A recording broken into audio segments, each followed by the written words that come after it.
The first gunshot shattered the desert silence. Like her mother's dying breath, and 16-year-old Rosie Thorn dove behind the weathered headstone marked Sarah Thorn, beloved mother, as bullets screamed overhead. Her skeletal fingers clutched the faded ribbon her mother had worn in her hair, and the only thing Pete Kovac hadn't sold for drink, while her other hand gripped the wooden shovel handle slick with her own blood. "Where's the drawing, girl?" A voice bellowed from beyond the cemetery fence, cultured and cold as winter's steel. Pete said she'd be here digging graves like a good little worm. Rosie pressed herself against her mother's grave marker, her heart hammering against her ribs like a caged bird. The irony wasn't lost on her, seeking shelter behind the headstone of the woman whose death had condemned her to 8 years of servitude. Through the heat shimmer, she could see 3 riders circling the graveyard like vultures, their faces hidden beneath wide-brimmed hats. "Mama," she thought desperately, "I'm sorry I couldn't save you. I'm sorry I can't save myself." "Come out, little prophet." Another voice called, this one rough and mocking. "We just want to see your pretty pictures." Her blood turned to ice water. They knew. Somehow someone had discovered her terrible secret, the curse that let her sketch things she'd never seen, people she'd never met, futures that clawed at her mind like demons. The gift that had kept her alive and slowly killed her at the same time. Rosie. Pete Kovac's voice cracked like a whip from his canvas shelter. "Get out here, girl. These fine gentlemen want to make you an offer." The drunken bastard had sold her out. She'd seen it coming in fragments, strange men on horseback, gold coins changing hands, her own face twisted in terror as rough hands dragged her away. But knowing the future and being able to change it were 2 different things entirely. A rifle cracked and Pete's scream cut off abruptly. Cruel laughter echoed off the canyon walls. "Seems your business partner had a sudden change of heart," the cultured voice said. "No matter. We'll collect our merchandise ourselves." Rosie's fingers found the stub of pencil in her pocket, barely 2 inches long, worn smooth by countless hours of desperate sketching. She pressed it to the sandy ground beside her mother's grave and began to draw her gift, screaming through her mind like fire through dry grass. The image that emerged made her gasp.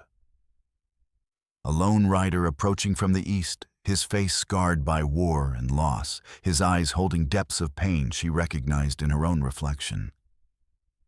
He rode like death itself, purposeful and unstoppable. "Help is coming," she thought. "But will I live to see it?" The sound of spurred boots on hardpan grew closer. One of the raiders was walking between the graves, his shadow falling across a weathered headstones like a promise of more death to come. "Fresh blood here," the man called out. "Girl's been working recent, probably hiding close by." Rosie's hand moved faster, sketching the immediate future with strokes that felt like they were tearing pieces from her soul. The approaching rider's face became clearer, weathered, haunted, but determined. She didn't know his name, but she knew his type. A soldier. A man who'd lost everything and found it had given him nothing left to lose. "There," one of the raiders shouted. Behind the big cross, Rosie bolted from her hiding place, abandoning the shelter of her mother's grave as bullets chewed chunks from the stone. Her bare feet found purchase on the rocky ground as she sprinted toward the cemetery gate, her lungs burning with each desperate breath. She could hear them coming, the thunder of hoofbeats, the metallic click of rifles being cocked, the cruel laughter of men who enjoyed the hunt. The cemetery gate loomed ahead, but it might as well have been 100 miles away. Then the lone rider crested the hill like an answer to a prayer she'd never dared to pray. He was tall and lean, sitting his horse with the easy grace of a man born to the saddle. His face was carved from granite and shadow marked by a scar that ran from temple to jaw. A rifle rested across his pommel, and his eyes held the flat, deadly calm of a man who'd killed before and would kill again. A 3 against 1. He called out his voice, carrying the authority of command. "Poor odds even for buzzards like you." The raiders reined in their horses, suddenly uncertain. Their leader, a man wearing the faded uniform of a Confederate captain, studied the newcomer with calculating eyes. "This isn't your fight, stranger," the captain said, his voice dripping with aristocratic disdain. "We have business with the girl." "Well, now you have business with me," the rider replied, his hand moving to his weapon. "Name's Colt Maverick, and I don't take kindly to men who hunt children." The name sent electricity down Rosie's spine. Colt Maverick, the deserter, the gunfighter, the man whose story was whispered in saloons across the territory. Some said he was a coward who'd abandoned his post. Others called him a hero who'd chosen conscience over orders. "Maverick," the captain said, his tone shifting to something like respect. "Captain Jeremiah Blackwood, formerly of the Army of Northern Virginia. Your reputation precedes you." "Then you know I don't make empty threats," Colt said. "Indeed." Blackwood's smile was winter cold. "But I'm afraid I can't abandon my mission. The girl possesses something I require. What could a half-starved orphan possibly have that interests a Confederate captain?" "Visions," Blackwood said simply. "The ability to see what others cannot. To know secrets that haven't been whispered yet." Colt's gaze flicked to Rosie, taking in her hollow cheeks, her fever-bright eyes, the way she clutched her pencil stub like a weapon. Something shifted in his expression. Recognition, perhaps, or understanding. "Even if such a thing were possible," he said carefully, "what makes you think I'd let you take her?" "Because you're outnumbered and outgunned," Blackwood replied. "And because I'm offering you a choice. Ride away now and live to fight another day, or stay here and die with her." The tension stretched taut as a bowstring. Rosie could feel the violence building like a thunderstorm, could see the future branching out before her in a dozen different directions. Most of them ended in blood and death. "I choose option 3, Colt said, his voice deadly calm. His rifle came up faster than lightning, and Blackwood's men barely had time to curse before the first shot echoed across the desert. The raider closest to Rosie spun from his saddle, clutching his shoulder. The second shot clipped Blackwood's hat, sending it spinning into the dust. "You take cover," Blackwood roared, wheeling his horse away from the cemetery. "We'll finish this another time." The surviving raiders galloped away, leaving dust and blood in their wake. Colt watched them go, his rifle still ready, until they disappeared into the heat shimmer. "They'll be back," he said, more to himself than to Rosie. "Men like that don't give up easy." She approached him cautiously, still clutching her mother's ribbon. Up close, she could see the lines around his eyes, and the gray threading through his dark hair, the way he held himself like a man carrying invisible chains. "Why?" she asked. "Why did you help me?" Colt dismounted with fluid grace, his movements economical and precise. "Because I once knew a girl who looked like you. Same hollow eyes, same frightened expression, same courage hiding underneath all that fear. What happened to her?" "She died," Colt said simply. "Apache raid. I was away playing soldier when she needed me most." The words hung between them like a bridge built of shared loss. Rosie felt something shift inside her chest, some long frozen part of her heart beginning to thaw. "I saw you coming," she said quietly. "In a drawing, before you even arrived." Colt's eyes sharpened. "So it's true then, what they said about you having visions." "I don't know what it is," Rosie admitted. "Sometimes when I draw, I see things. People I've never met, places I've never been. It feels like my mind is on fire." "A gift or curse?" Colt said, "It's part of who you are.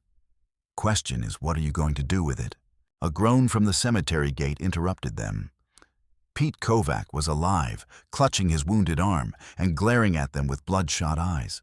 "I should have let them take her," he snarled. "Girl's nothing but trouble. Always drawing things she got no business knowing about."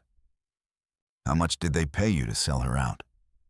Colt asked, his voice dangerously quiet. "Not near enough," Pete spat. "But more than the freak was worth." Colt's fist connected with Pete's jaw like a sledgehammer.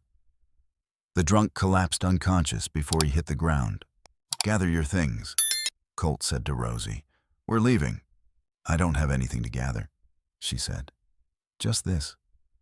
She held up the faded ribbon, the only link to her mother she had left. "Then we travel light," Colt said, helping her onto his horse. "Sometimes that's the only way to survive." As they rode away from the cemetery, Rosie pulled out her pencil and began to sketch on a scrap of paper. The image that emerged was of a ranch house built into the side of a hill, its walls thick stone and its windows narrow as rifle slits. It looked like a fortress disguised as a home. "You seeing something?" Colt asked. "Like your place," she said. "It's not just a ranch, is it? It's a fort." "Used to be an army outpost," Colt confirmed. "Abandoned after the war ended. I bought it from the government for next to nothing and turned it into something I could defend." "From what?" "From the past," Colt said grimly. "And from men like Blackwood, who won't let sleeping dogs lie." They rode in silence for a while, climbing into the foothills where the air was cooler and the sage gave way to pine. But Rosie's mind was already racing ahead, her gift showing her fragments of what was to come. "There's going to be a reckoning," she said. "You and Blackwood, your paths crossed before, didn't they?" "During the war," Colt said. "I was part of a cavalry unit that hit a Confederate supply depot. Blackwood was the commanding officer who ordered the retreat. But there was more to it than that." Rosie set her pencil moving across the paper. "Something that left scars on both of you." The drawing that emerged made Colt's face go pale. It showed a field hospital in flames, wounded men crying out as the fire consumed them. And in the foreground, two officers, one Union, one Confederate, staring at each other across a wasteland of their own making. "How could you know about that?" Colt whispered. "I don't know," Rosie said. "But I can see it. The hospital wasn't supposed to burn. Someone made a mistake and men died because of it." "It wasn't a mistake." Colt said, his voice hollow. "It was an order, my order. I thought it was just a supply depot, but it was full of wounded Confederate soldiers." Rosie finished. "And now Blackwood wants revenge." "He wants more than revenge," Colt said. "He wants to finish what the war started." As they approached the fortress ranch, Rosie's gift exploded with new visions. She saw armed men in the shadows, a young woman bound and gagged in a cave, and a confrontation that would test every ounce of courage she possessed. "It's not over," she said. "It's just beginning." "I know," Colt said. "But this time, I'm not running. This time, I'm making a stand." The fortress loomed ahead, its stone walls scarred by weather and time, but it was solid, defensible. And for the first time in her life, Rosie felt like she might have found a place where she could make a stand too. The fortress ranch was exactly as Rosie had drawn it, stone walls 2 feet thick, narrow windows that could serve as gun ports, and a commanding view of the approaches from all directions. It had been built by men who understood that the frontier was a place where violence came without warning, and mercy was a luxury few could afford. "Welcome to Fort Maverick," Colt said as they dismounted in the courtyard. "It's not much, but it's home." The interior was Spartan, but comfortable, thick wooden beams, a stone fireplace large enough to roast a deer, and shelves lined with books and weapons in equal measure. It felt like a place where a man could think, plan, and prepare for whatever the world might throw at him. "You live here alone?" Rosie asked. "For 5 years now," Colt said. "Ever since I came back from the war and found my family dead."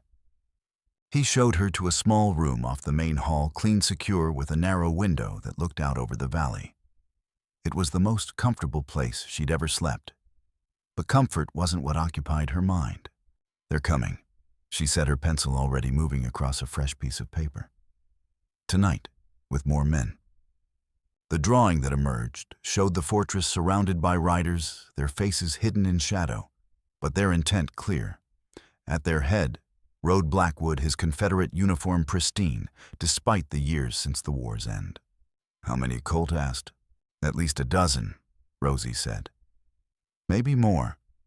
They're not just outlaws, they're soldiers."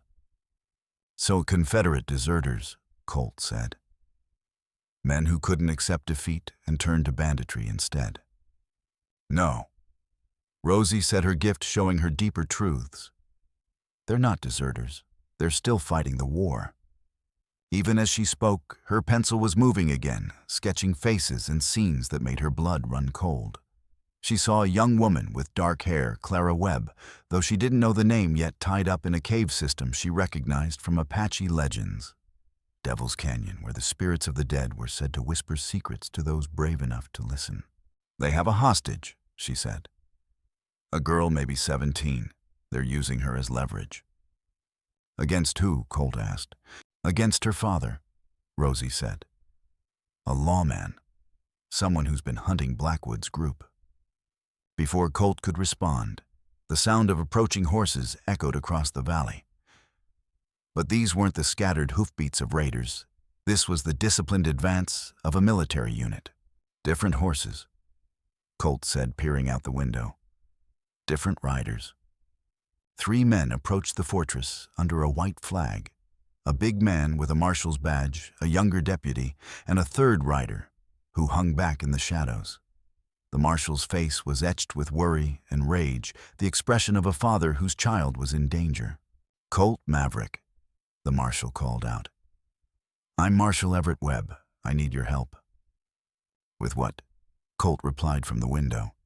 "My daughter's been taken," Webb said. "Kidnapped by a Confederate gang led by a man named Blackwood. I heard you might know something about them." Colt looked at Rosie, whose drawing had already shown them this moment. She nodded, and he opened the gate. "Come in, Marshal," he said. "We need to talk."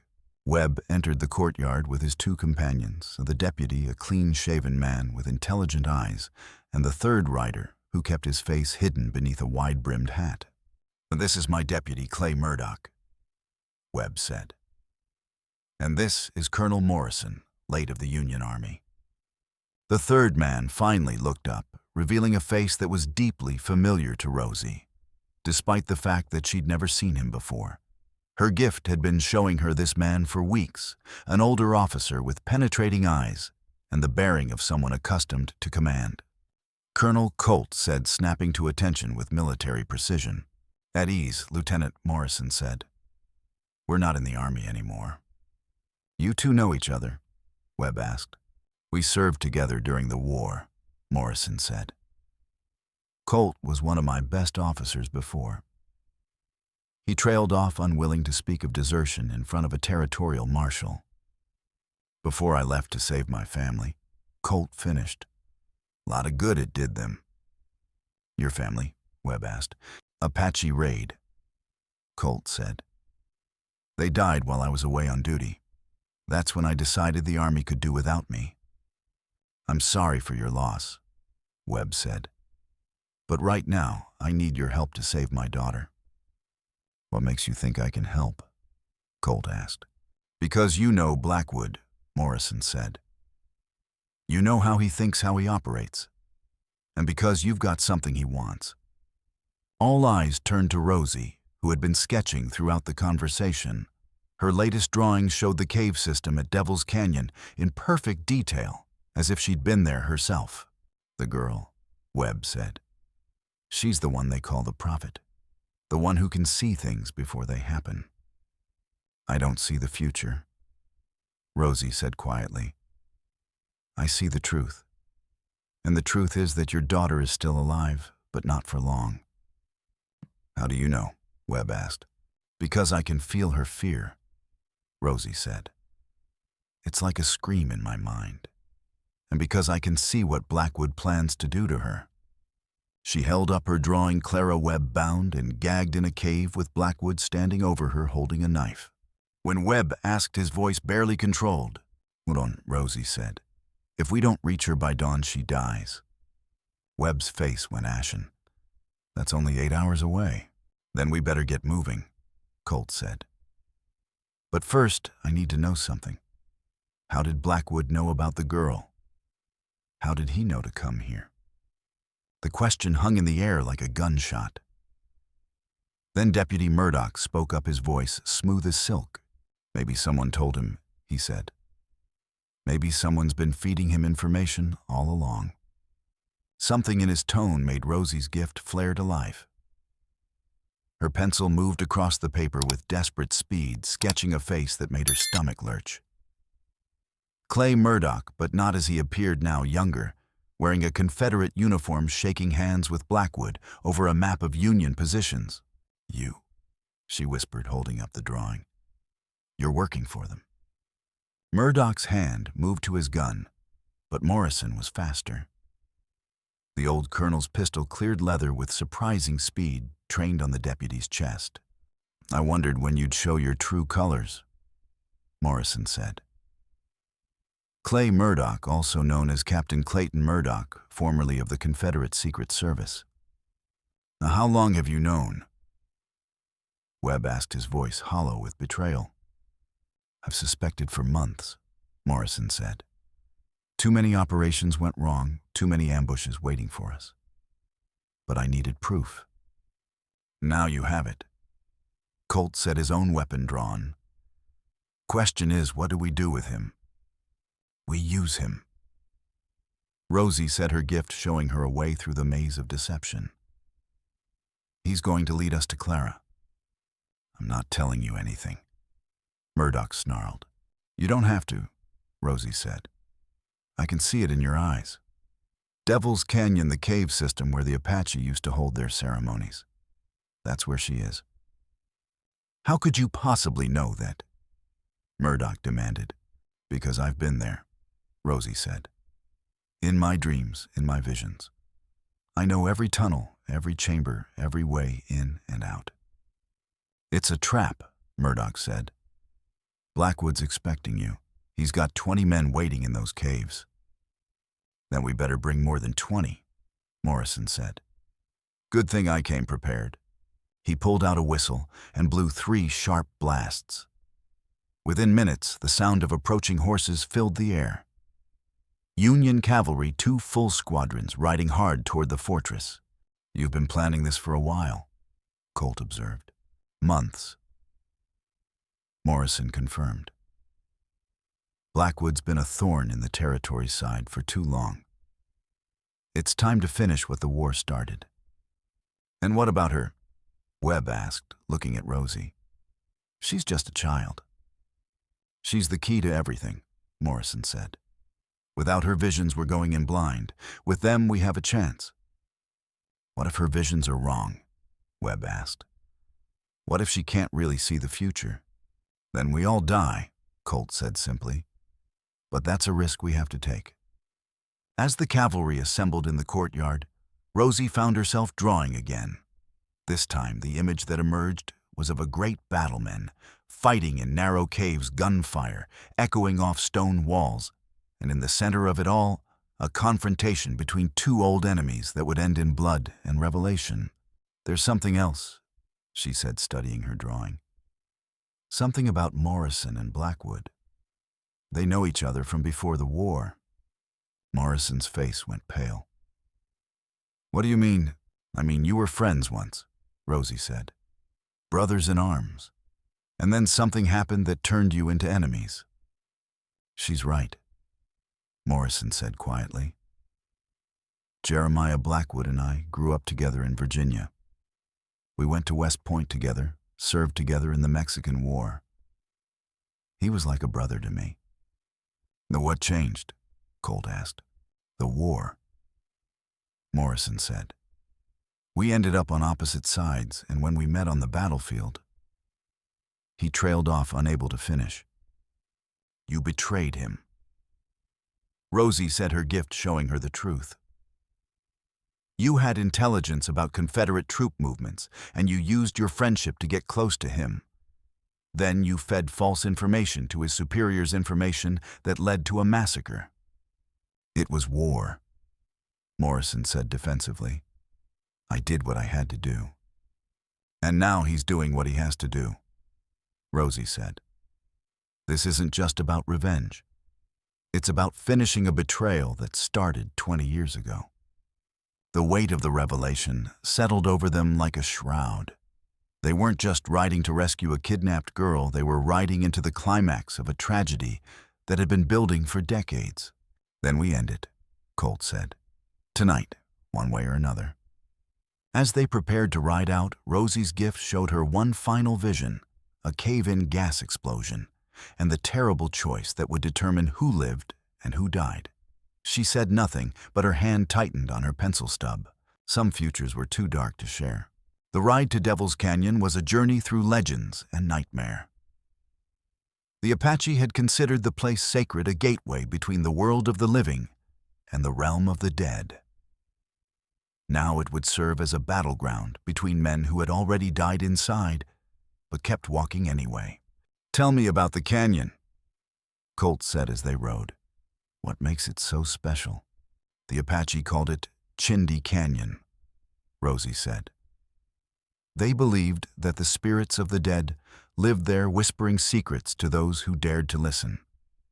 Superstition, Webb said dismissively.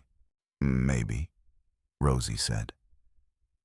But the Apache also said that the canyon was full of gas pockets from ancient underground rivers. One spark in the wrong place, and the whole mountain could come down. Natural gas, Morrison said. That's why they avoided it during the day. Too dangerous. And that's why Blackwood chose it, Rosie said. He's not just planning to kill Clara. He's planning to kill all of us. They reached the canyon rim just as the moon began to set, casting long shadows across the ancient rock formations. Far below, they could see the flicker of campfires and the movement of armed men. How many? Webb whispered. 23, Rosie said without hesitation. Plus, Blackwood and Clara. They're in the main cave system about halfway up the east wall. Guards, Morrison asked. 6 outside, 4 more in the tunnels, Rosie said. But there's something else. Something I can't quite see clearly. She pulled out her pencil and began sketching her gift, showing her fragmented images of the battle to come. But something was wrong, and the visions were clouded, incomplete, as if something was interfering with her ability to see. What is it? Colt asked. I don't know, Rosie said. It's like there's a wall in my mind. I can see pieces, but not the whole picture. Maybe you're just tired, Webb said. You've been drawing all day. No, Rosie said. This is different. Someone's blocking me, someone who knows about my gift. Blackwood, Morrison asked. No, Rosie said. Someone else. Someone who... She gasped as the truth hit her. Someone who has the same gift I do. The revelation sent chills down their spines. If Blackwood had his own prophet, someone who could see their plans before they made them, then they were walking into a trap, more deadly than any they'd imagined.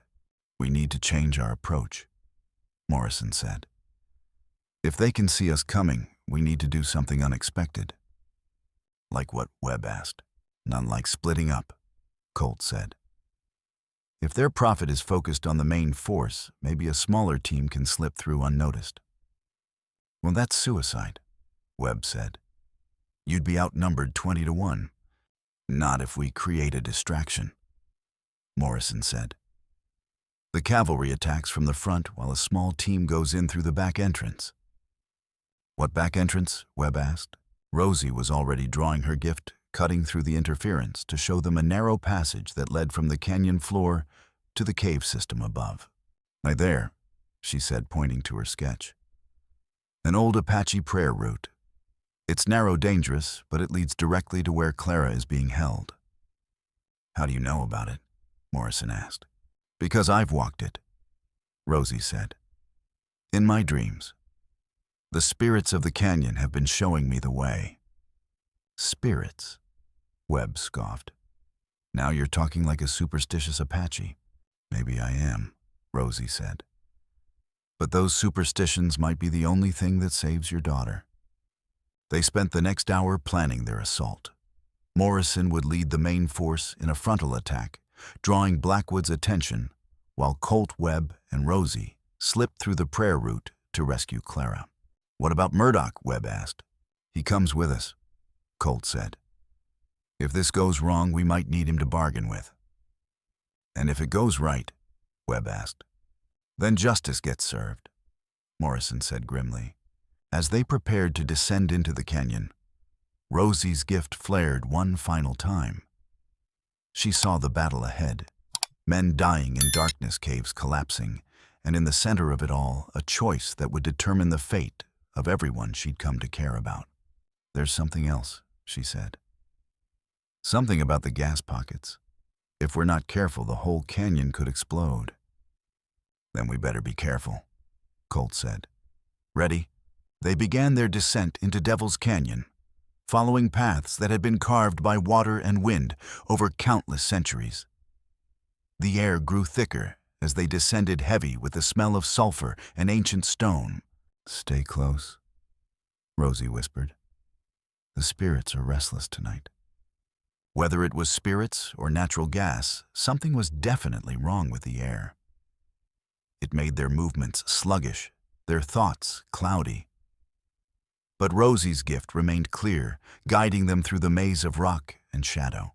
"There," she said, pointing to a narrow crack in the canyon wall. "The prayer route." They squeezed through the opening, one by one, finding themselves in a tunnel that stretched up into the darkness. The walls were carved with Apache symbols, warnings, and blessings in equal measure. "What do they say?" Webb asked. "Beware the whispers of the dead." Rosie translated. "And trust in the wisdom of the living." "Helpful," Webb muttered. They climbed in silence, following the tunnel as it wound its way up through the mountain. Behind them, they could hear the sound of Morrison's cavalry beginning their assault gunfire, shouting the clash of steel on steel. "Almost there," Rosie said. "Just around the next bend." They emerged into a natural chamber lit by flickering torches. In the center of the room, tied to a wooden chair, was Clara Webb. She was alive, but unconscious, her head lolling forward. "Clara," Webb started forward, but Colt grabbed his arm. "Wait," he said, "it's too easy." Even as he spoke, figures emerged from the shadows. Blackwood's men, their weapons trained on the rescue party. And stepping into the light came Blackwood himself, his Confederate uniform immaculate, despite the years since the war's end. "Welcome, gentlemen," he said with mock courtesy. "I've been expecting you." "Let the girl go," Webb said. "Your quarrel is with me. My quarrel is with everyone who betrayed the cause," Blackwood replied. "But you're right about one thing. I do have special plans for you, Marshal." He gestured, and more men appeared from hidden alcoves. They were surrounded, outnumbered, and completely at Blackwood's mercy. "You knew we were coming," Colt said. "Of course I did," Blackwood said. "Did you really think your little prophet was the only one with the gift of sight?" A figure stepped out of the shadows, a young woman about Clara's age, her eyes vacant and dreamy. She moved like a sleepwalker, her fingers stained with charcoal and ink. "Meet Sarah Gray," Blackwood said. "My own little oracle. She's been watching your movements for hours." "Let her go too," Rosie said. "She doesn't belong to you." "She belongs to whoever can feed her gift," Blackwood said. "And unlike you, she doesn't fight me every step of the way. Because you've broken her." Rosie said, her gift showing her the truth. "You've turned her into a slave." "I've turned her into a weapon," Blackwood corrected. "Just as I intend to turn you." He pulled out a pistol and aimed it at Clara. "You have a choice, Miss Thorn. Come with me willingly and the girl lives. Refuse and she dies. There's a third option," a new voice said from the tunnel entrance. Everyone turned to see Morrison stepping into the chamber, his uniform torn and bloody, but his eyes blazing with determination. "Hello, Jerry," he said. "Been a long time." Not long enough, Daniel, Blackwood replied. I was hoping you'd come. We have unfinished business. Yes, we do, Morrison said. Business that should have been settled 20 years ago. At Shiloh, Blackwood said. When you betrayed our friendship for military advantage. I did what I had to do, Morrison said. The war was bigger than our friendship. Was it? Blackwood asked. Or did you just choose your career over your conscience? The two old friends faced each other across the chamber, 20 years of pain and betrayal hanging between them like a loaded gun. It doesn't matter now, Morrison said. What matters is ending this madness. The madness ends when justice is served, Blackwood said. When everyone who betrayed the cause pays the price. The cause was slavery, Morrison said. And slavery was wrong. We were right to fight against it. We were right to fight for our homes, Blackwood countered, for our way of life. Your way of life was built on other people's suffering, Morrison said. And you know it. The argument might have continued, but Rosie's gift suddenly flared with warning. She could see the immediate future gas escaping from hidden fissures, a single spark igniting the entire chamber, everyone dying in a ball of flame. We need to get out of here, she said urgently. Now. Why? Blackwood asked. Because this whole chamber is filled with gas, Rosie said. One spark and we all die. She's right, Morrison said. I can smell it now. We need to evacuate. No one's leaving, Blackwood said. If I can't have justice, I'll settle for revenge. He pulled out a match and held it up, his eyes blazing with madness. We all die together, or no one dies at all. You're insane, Webb said. I'm a man with nothing left to lose, Blackwood replied. And that makes me the most dangerous man in this room. The standoff stretched taut as a bowstring. In the flickering torchlight, surrounded by the smell of sulfur and the weight of history, 6 lives hung in the balance. And somewhere in the darkness, the spirits of Devil's Canyon whispered their ancient warnings to anyone wise enough to listen. The match in Blackwood's hand trembled like a dying star, casting dancing shadows on the cave walls. The smell of sulfur grew stronger, and Rosie could feel the weight of accumulated gas pressing down on them like a physical presence. Jerry, don't do this, Morrison said, his voice thick with old pain.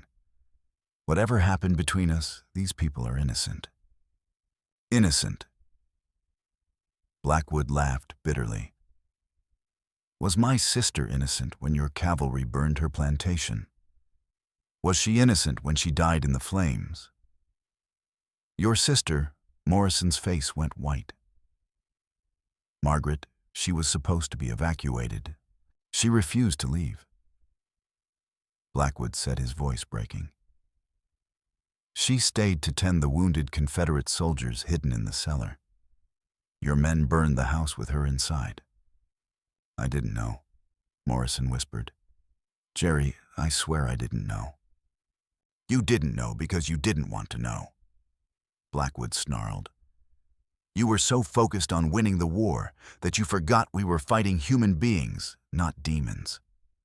The revelation hit the chamber like a physical blow. Rosie could see the truth of it in her gift. A young woman with Blackwood's stubborn chin, staying behind to care for wounded soldiers while flames consumed the house around her. She was all I had left. Blackwood continued.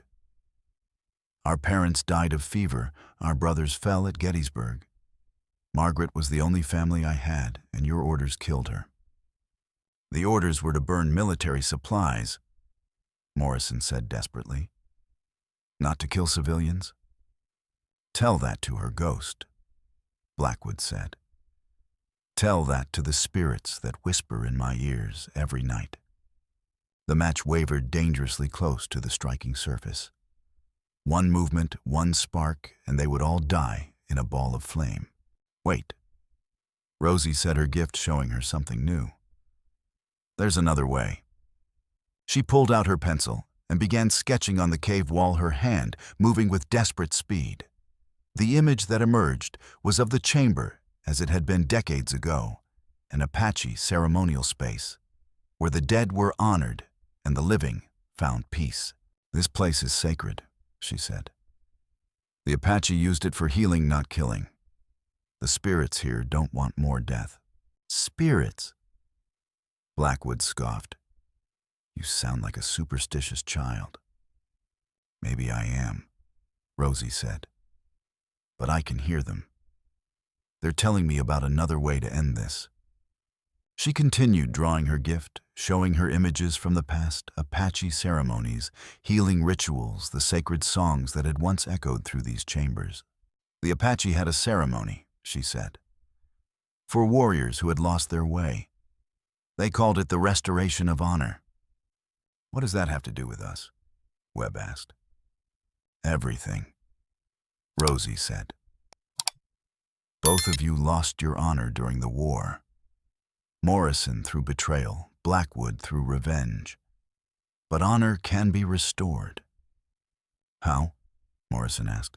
"By facing the truth," Rosie said. "By acknowledging the pain you've caused and choosing to do better." She looked at Blackwood, her eyes reflecting the torchlight. "Your sister's death was a tragedy. But killing innocent people won't bring her back. It will give me justice," Blackwood said. "It will give you more guilt," Rosie corrected. "I can see it in your future. If you light that match, you'll spend eternity regretting it." "Better than spending eternity as a coward," Blackwood said. "You're not a coward," Morrison said suddenly. "You never were.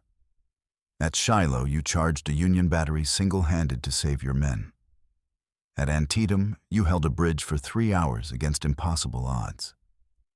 You were the bravest man I ever knew. And you were the best friend I ever had." Blackwood said, tears streaming down his face. "Until you betrayed me. I betrayed myself," Morrison said. "I betrayed everything we stood for as soldiers. Honor, loyalty, brotherhood. I threw it all away for military advantage." "And now?" Blackwood asked. "Now I'm asking for forgiveness," Morrison said. "Not just from you, but from Margaret's memory. From all the innocent people who died because of my choices." The chamber fell silent except for the whisper of gas and the distant sound of gunfire from the battle outside. Rosie's gift showed her the future branching out like a tree. In one branch, they all died in flames. In another, they found a way to honor the dead and heal the living. "There's something else," she said. "Something about your oracle." She looked at Sarah Gray, the broken girl who served as Blackwood's prophet. "She's not just seeing the future. She's seeing the past. All the pain, all the death, all the sorrow. It's driving her insane." "She serves her purpose," Blackwood said defensively. "She's dying," Rosie said bluntly. "Her gift is consuming her from the inside out, just like mine was consuming me." "What do you mean?" Webb asked. "The visions," Rosie said. "They take something from you every time. A piece of your soul, your sanity, your will to live. I was dying slowly in that cemetery, and she's dying fast in your service." She turned to Sarah Gray, whose vacant eyes suddenly focused on her face. "You can choose," Rosie said to the other girl. "You don't have to be his weapon. You can be your own person." I don't know how." Sarah whispered, her voice barely audible. "I'll teach you," Rosie said. "How to control the visions, how to use your gift without letting it destroy you." "She belongs to me," Blackwood said. "She belongs to herself," Rosie corrected. "Just like Clara belongs to herself and I belong to myself." "Pretty words," Blackwood said. "But words won't bring back the dead." "No," Morrison said. "But they might help the living find peace." He reached into his uniform and pulled out a letter yellowed with age. "I've carried this for 20 years, he said. "It's from Margaret. She wrote it to me just before the battle where she died." "How did you get it?" Blackwood asked. "From one of the wounded soldiers she was tending," Morrison said. He survived the fire and gave it to me before he died. I've been too ashamed to show it to you." With trembling hands, Blackwood took the letter. As he read it, his face crumpled with grief. "What does it say?" Rosie asked gently. She forgives me," Blackwood whispered. "She says she knows I'll be angry, but she asks me not to let hatred consume me. She says she wants me to remember the good times, not the bad ones. She loved you," Morrison said. "Even at the end, she was thinking of you. And I've dishonored her memory," Blackwood said. "I've become everything she would have hated." "It's not too late," Rosie said. "You can still choose honor over revenge." The match in Blackwood's hand finally went out extinguished by his tears. The immediate danger was past, but the emotional reckoning was just beginning. "I don't know how to stop," Blackwood said. "I've been running on hate for so long, I don't remember how to live without it." "You learn," Colt said, speaking for the first time in minutes. "One day at a time, one choice at a time. I've been where you are, Jerry. Lost in grief and anger, thinking that revenge would somehow make the pain go away." "What changed?" Blackwood asked. "I met someone who showed me that the dead don't want us to suffer," Colt said. "They want us to live, to love, to find joy in the world they left behind." He looked at Rosie, whose gift had opened his eyes to so many truths. "She helped me see that my daughter wouldn't want me to waste my life on guilt and regret. She'd want me to honor her memory by helping others. And that's what Margaret would want too," Morrison said. "She'd want you to be the man she remembered, brave, honorable, kind." "But the things I've done," Blackwood said. "The people I've hurt. How can I live with that?" "By trying to make amends," Rosie said. "By using whatever time you have left to do good instead of evil." "They'll hang me," Blackwood said. "The territorial government won't forgive what I've done." "Maybe," Morrison said, "but maybe not. If you surrender voluntarily, if you testify against the corrupt officials who've been helping you, you might get life in prison instead of death." "Life in prison," Blackwood said. "Is that really better than death?" "It's a chance to atone," Rosie said. "To write letters to the families of your victims, to help other lost souls find their way back to the light." "And Sarah," Morrison said. "She could use your help learning to control her gift." "Two prophets helping each other," Rosie said. "It might work." The sound of approaching footsteps interrupted their conversation. Morrison's cavalry had won the battle outside, and soldiers were making their way through the cave system. "Decision time," Morrison said. "What's it going to be, Jerry?" Blackwood looked around the chamber at Morrison, his old friend and enemy. At Webb, the marshal whose daughter he'd kidnapped. At Colt, the deserter who'd found redemption. At Rosie, the girl whose gift had opened his eyes to truth. "I surrender," he said quietly. "I'll face whatever justice awaits me." "And your men?" Morrison asked. "I'll order them to surrender too," Blackwood said. "Enough blood has been spilled." As the soldiers entered the chamber, Blackwood called out to his followers. "Lay down your weapons, it's over." One by one, the Confederate raiders dropped their guns. The battle for Devil's Canyon was finally finished. 3 months later, Rosie stood in the courtroom in Denver, watching as the last of the corrupt territorial officials was sentenced to prison.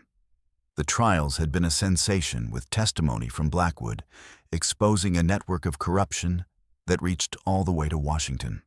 Justice Webb said, joining her at the back of the courtroom. "Finally, some justice," Rosie corrected, "but not all of it." She was right. Several of the officials had fled before they could be arrested, and some of the evidence had been destroyed. But it was a start. "What about Blackwood?" Webb asked. "Life in prison," Rosie said. "He's at the territorial penitentiary helping other inmates learn to read and write." "And Sarah, she's with me at the ranch," Rosie said. learning to control her gift. She's getting better. The visions are less frequent now, less violent. And you? Webb asked. How are you handling your gift? Better, Rosie said. Having someone who understands helps. Sarah and I can support each other through the bad times. They walked out of the courthouse together into the bright Colorado sunshine. Clara was waiting for them, her face glowing with health and happiness. It's over, she said. Really over. This part is, Rosie said. But there's still work to do. Oh, what kind of work? Clara asked. Teaching, Rosie said. Showing other people with gifts how to use them without being destroyed by them. You mean there are others? Webb asked. There are always others, Rosie said. People who see too much, know too much, carry too much. They need guidance, support, a place where they can belong. And you're going to provide that? Clara asked. We're going to provide that, Rosie said. Sarah and I with help from Colt and Morrison and anyone else who wants to make a difference. They walked through the streets of Denver, past the shops and saloons, and ordinary people going about their ordinary lives. Most of them would never know how close they'd come to living under a shadow of corruption and violence.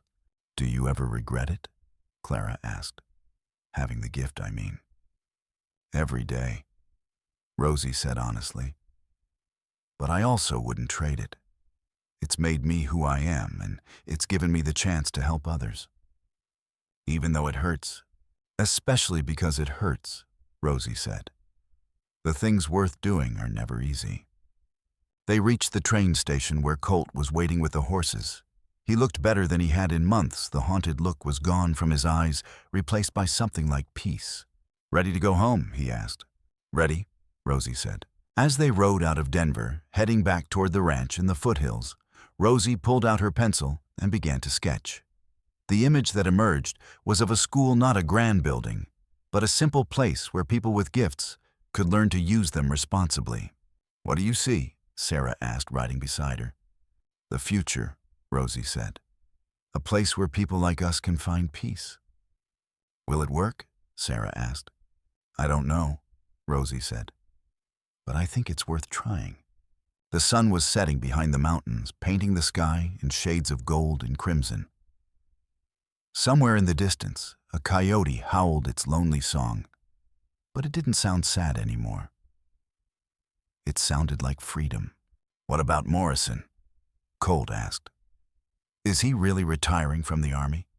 He's considering it, Rosie said.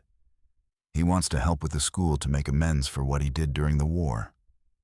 And Blackwood?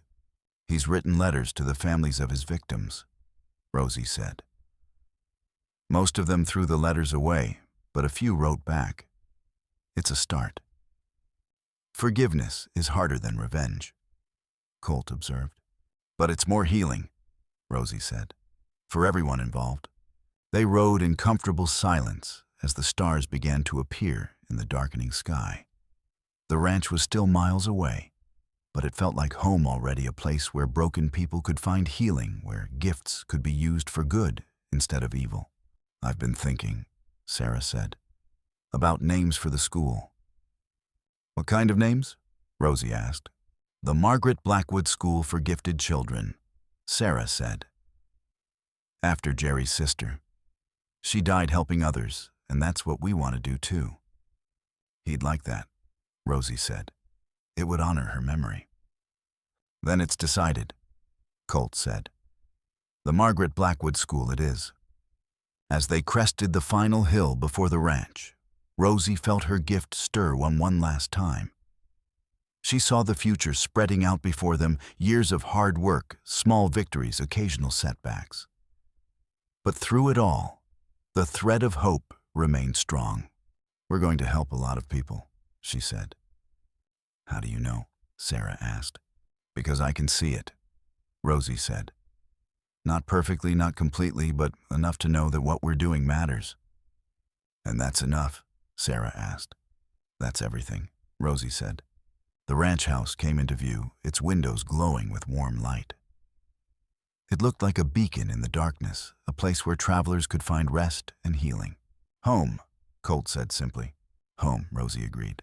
And somewhere in the distance, carried on the evening wind, came the sound of children's laughter, not yet but soon. The future was full of possibilities, and for the first time in her life, Rosie Thorn was ready to embrace them all. The gift that had once seemed like a curse had become a blessing. The girl who had been broken by cruelty had become a woman who could heal others. And the story that had begun with gunshots and desperation had ended with hope and the promise of new beginnings.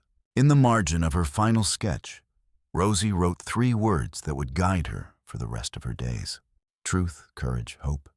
And in the distance, the spirits of Devil's Canyon whispered their approval, their ancient wisdom finally put to rest.